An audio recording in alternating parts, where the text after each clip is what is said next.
Hey everyone, I'm Steve. Welcome back to Kettle Haven Ranch. Today we're going to look at watering your livestock during the winter. This is part one of two parts that I have planned. We got to look at water sources first. That's coming right up. Let's go.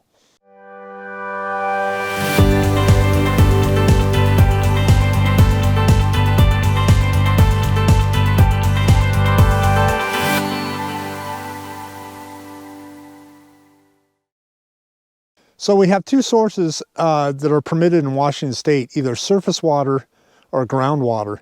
Surface water, a good example, is the river, a pond, a spring in which you have a cistern that's holding water from that spring before it comes down into the house. All those are examples of surface water. Groundwater, although, is a different source. That is from a well, either hand dug or drilled by a drill rig, either or. We'll look at both of those as we have both here on the property.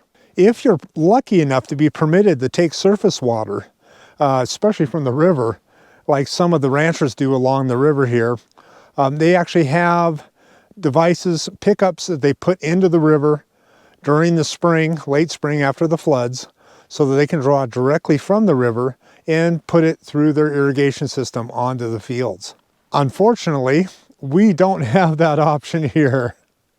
So everything comes out of the well. The nice thing is it's a 500 gallon permitted well, which makes that nice. Some of you may say, Steve, what about catching rainwater? What about reusing recycled gray water? What about using a bucket, collecting all the snow, melting it down, holding it in tanks?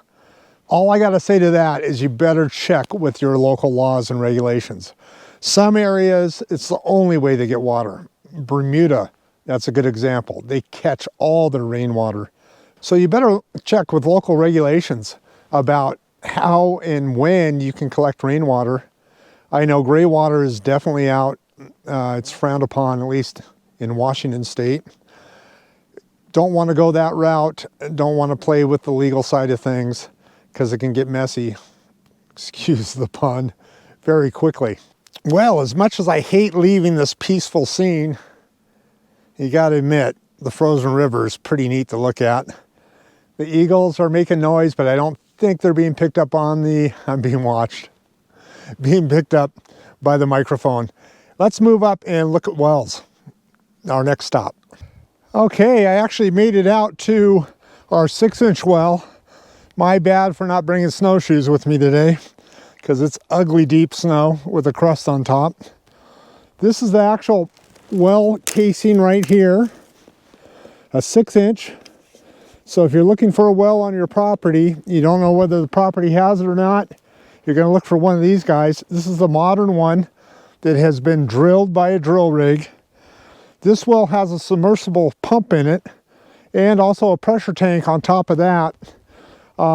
It's down about 25, 28 feet deep, and it's powered by power here that's coming from a controller we're going to look at in just a second. The controller tells it when to turn on, when to turn off, and the new modern computerized controllers can be remotely monitored. They can be adjusted. You can get all sorts of neat little things. We have an older one, just old enough that not to have all the really neat stuff, but to have some protections that aren't that good at all. We'll talk about those later. We have a frost-free monitor faucet right here, and then we have access. This goes down to the piping, which is actually about 4.5 feet deep here, and it's a valve so we can shut off the water going out into the system. This valve right here, another valve, is self-draining, and it's designed, I'm actually sitting on top of the main line for our irrigation system. I believe you can see some of the hand lines out there in the background behind me. This is pretty much common for anything from the 70s on, 1970s on. You're going to see a system like this. Definitely the way to go. Hey, I'm interested. What kind of system do you have? Do you have a hand dug? Are you working off a cistern, or do you have a drilled one like this? It's really neat because we can put whatever size pump in here we need to, up to a certain limit for the 6-inch. I'm not sure what that is before questions start coming in, but we only have a 2-horse in here. And because it's managed by a really neat system, the control box, we get the performance of a 4-horse.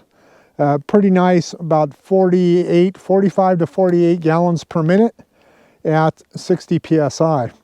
That works really well for running 10 to 12 hand lines out in the alfalfa field when we have to have that on. It's also pushing water all the way up to the house, which is about a 500-foot, 600-foot run of buried pipe up to the house and up to the barn area.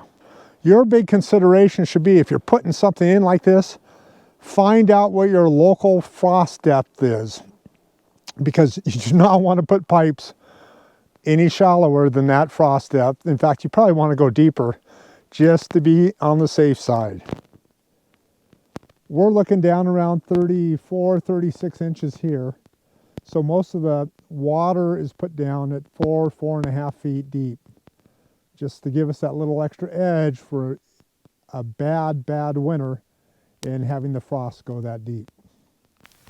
This is our well controller. I got to sort of hunch down a little bit here. The snow is so deep that normally this would be at eye level.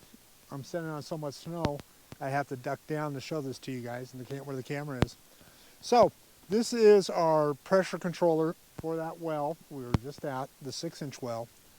And it is about a mid to late 1990s range.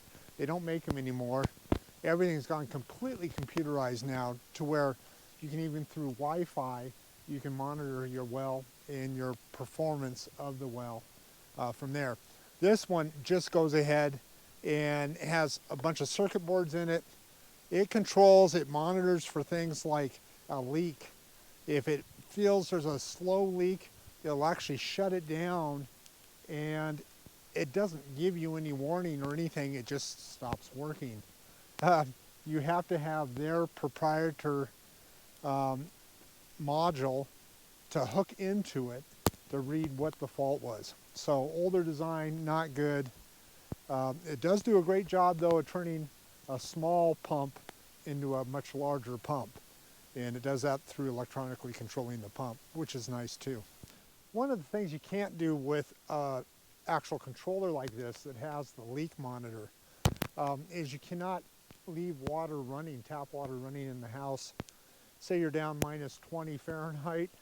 You might want to leave water running just a little bit. That's what my dad used to do, and those before us with the older style wells, where you can keep the water running, which is constantly pulling up 40, 42 degree water out of the groundwater and running it through the pipes all the way up to the house to keep everything thawed and flowing. That's a real good insurance if you have a system that can do that. This system you cannot, because that little minor flow all the way back at the house, it picks it up as a fault, as a leak in a pipe somewhere, and it will shut it down. Now, you can go in and change different settings on the circuit boards, the printed circuit boards, the little dip switches. You can change those to get rid of that, but then you run into other problems. What if you happen to have a leak and you don't have that there, and heaven forbid you flood out your house? So something to think about, something to work around if you have a problem like that. Well, I don't know if you can hear it. The gold mine in the background is making a lot of noise as usual. Let's move on and look at a different style of well. Here we go. Here's a good example of a hand dug well. This is a vault. There's a chamber. It goes down about 8 feet deep. And down at that point is where it has the actual shaft that was dug down. There's a casing in there similar to what we had on the 6-inch, but that goes down to the water table, which is down around 19, 20 feet here at this point. I'm not going to open it up because I have it insulated.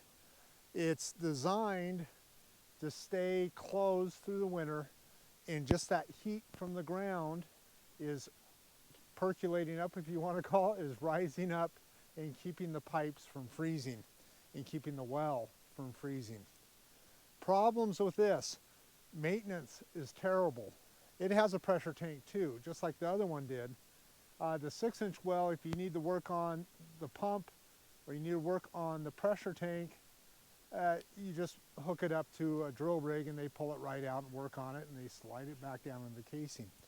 This one has a separate, rather large pressure tank, which is takes water from the pump. The pump pumps it into the pressure tank.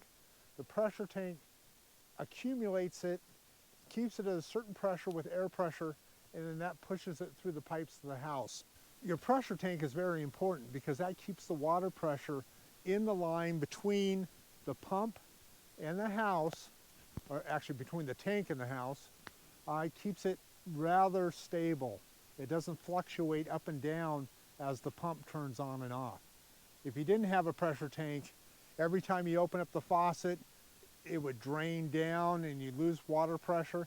Then all of a sudden you'd have a burst of water come through as the pump, by means of the controller and the pressure switch, reads that lowering pressure in the whole line and hits it hard, full speed, with a lot of water coming through.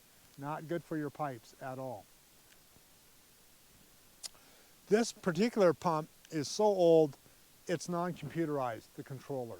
It just has a simple on and off pressure switch that is installed in PVC piping down below, and it tells it when it's below a certain pressure to turn on, above a certain pressure to turn off. No other choices, no fault protection, nothing like that. And yes, this is the style of well that little Helen fell in, and nobody's telling. Oh man, now I forgot it. Little Helen fell in the wellin', and how she got down there, nobody's telling. If you know who the actual author of that is, please put it in the comments below. And don't put Joelle from Santa Clarita Diet. That's where I got it from. Let's move on. For those people that are thinking about buying property, it's a good idea to make sure you got water ahead of time. Make sure it percolates on top of that. Be aware of any setbacks you might have in your area that could affect how you use the property. We're fighting a big battle here in Washington State on how far from a water's edge we can farm. It's terrible. It could really change the state of agriculture in Washington State. That's terrible to say it that way, but it's the truth. Hey, if you like, please hit the like button, subscribe, leave a comment, let me know where you're watching from, and what kind of water system you have, what kind of water system you're looking for. Those are really interesting to me, at least. I love getting comments from you guys from reading it. Alrighty, well, I hope everyone stays safe and healthy. Take care. We'll see you in the next video, where we'll go one step further here towards actually getting the water out to the animals, how we do it in the winter. Now we got the basics down, we're ready to go, and here comes the Navy. I love living here. Take care.